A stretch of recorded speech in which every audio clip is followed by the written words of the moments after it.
కమ్మటి తెలుగు కథలకు స్వాగతం. ఈరోజు మనం చెప్పుకోబోయే కథ కోపిష్టి భూతికి శిష్యుడు శాంతుడు. కథ మొదలు పెడదాం. పూర్వం అంగీరస మహర్షికి భూతి అనే శిష్యుడు ఉండేవాడు. భూతి ముక్కోపి, మహాతపస్సంపన్నుడు. అతడికి కోపావేశాలకు అందరూ భయపడేవారు. ప్రకృతి కూడా అతడి కోపానికి భయపడి సక్రమంగా ప్రవర్తించేది. అంగీరసుడి వద్ద విద్యాభ్యాసం పూర్తయ్యాక భూతి స్వయంగా ఆశ్రమాన్ని ఏర్పాటు చేసుకున్నాడు. వివాహం చేసుకుని గృహస్థాశ్రమం చేపట్టాడు. భూతి మహర్షి తన ఆశ్రమంలో శిష్యులకు వేదాంగాలను బోధించేవాడు.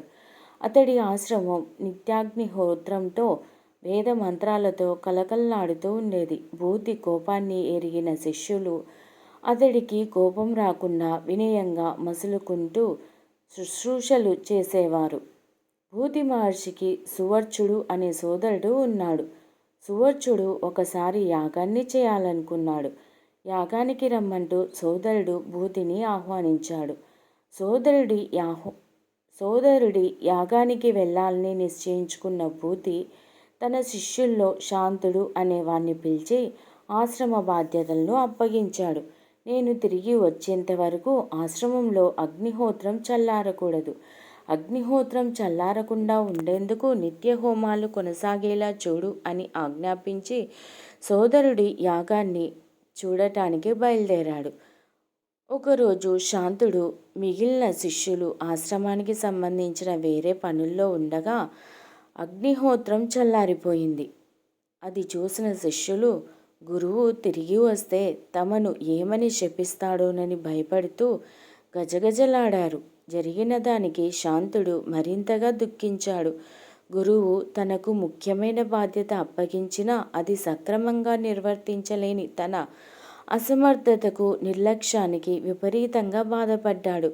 ఇప్పుడు తాను తిరిగి హోమగుండాన్ని వెలిగించినా గురువు దివ్య దృష్టితో జరిగిన తప్పు తెలుసుకొని తనను శపించి భస్మం చేసేస్తాడనుకొని భయపడ్డాడు.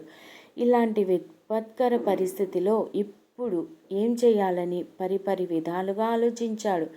చివరకు అగ్నిదేవుడిని శరణు వేడుకుంటే ఆయనే ఆపద నుంచి గట్టెక్కించగలడని తలిచాడు.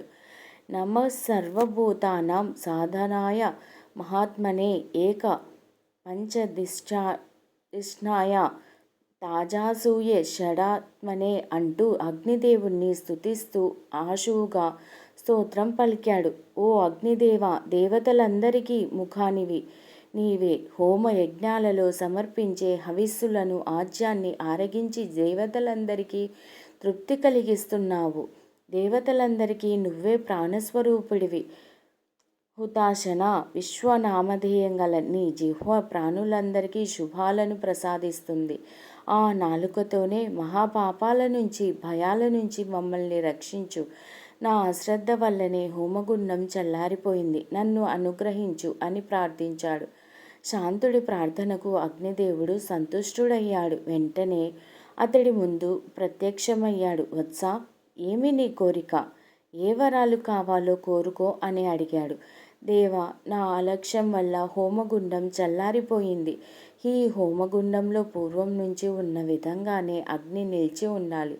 నా గురువుకు ఇప్పటి వరకు సంతానం లేదు. ఆయనకు పుత్ర సంతానాన్ని అనుగ్రహించాలి. నా గురువు ఇకపై ప్రాణులపై స్నేహభావంతో ఉండాలి. నీ అనుగ్రహం కోసం నేను చేసిన స్తోత్రాన్ని ఎవరు పఠించినా వారిపై నీ అనుగ్రహాన్ని కురిపించాలి. ఇవే నేను కోరే వరాలు అన్నాడు శాంతుడు. శాంతుడి మాటలకు అగ్నిదేవుడు ముగ్ధుడయ్యాడు. అతడి కోరిన వరాలన్నింటినీ అనుగ్రహించాడు. లోకంలో నువ్వు ఉత్తమ శిష్యుడివి. నీ కోసం ఒక్క వరమైనా కోరుకోకుండా నీ గురువు గురించే వరాలు కోరుకున్నావు. నీ గురువుకు పుట్టబోయే పుత్రుడు మనువు అవుతాడు. నువ్వు చెప్పిన అగ్నిస్తోత్రం పఠించిన వారికి సకల శుభాలు జరుగుతాయి అని పలికి అదృశ్యమయ్యాడు. సోదరుడి యాగం పూర్తి కావడంతో భూతి మహర్షి తన ఆశ్రమానికి తిరిగి వచ్చాడు. ఆశ్రమంలో హోమగుండంలో అగ్ని దేదీప్యమానంగా మండుతూ ఉండటంతో సంతృప్తి చెందాడు. శాంతుడిని దగ్గరకు రమ్మని పిలిచాడు. శిష్య, ఎన్నడూ లేని విధంగా నాకు అందరి మీద స్నేహభావం కలుగుతుంది. ఇదేదో వింతలా ఉంది. నాకు అంతు చిక్కడం లేదు. నీకేమైనా తెలిస్తే చెప్పు అని అడిగాడు. గురువు ఆశ్రమాన్ని విడిచి వెళ్ళినప్పటి నుంచి జరిగినదంతా శాంతుడు పూసగుచ్చినట్లు చెప్పాడు. అయితే శాంతుడు భయపడినట్లుగా భూతి మహర్షి కోపగించుకోలేదు, శపించలేదు. పైగా అంతా విని ఎంతో సంతోషించాడు. తన శిష్యుడైన శాంతుడు అగ్నిదేవుణ్ణి ప్రసన్నం చేసుకున్నందుకు గర్వించాడు. శాంతుడిని అభినందించాడు. నాటి నుంచి మరింత ప్రత్యేక శ్రద్ధతో శాంతుడిని సకల వేద శాస్త్రాలను, వాటి మర్మాలను క్షుణ్ణంగా బోధించి తనంతటి వాడిగా తయారు చేశాడు. కొంతకాలానికి అగ్నిదేవుడి వరప్రభావంతో భూతి మహర్షికి కొడుకు పుట్టాడు. అతడే భౌత్యుడు. కాలక్రమంలో భౌత్యుడు 14వ మనువుగా వర్ధిల్లాడు. అతడి భౌత్య మన్వంతరం ఏర్పడింది. ఈ కథ మీకు నచ్చినట్లయితే ప్లీజ్ లైక్ చేయండి, షేర్ చేయండి. కమ్మటి తెలుగు కథల ఛానల్ను సబ్స్క్రైబ్ చేయండి. Thank you very much.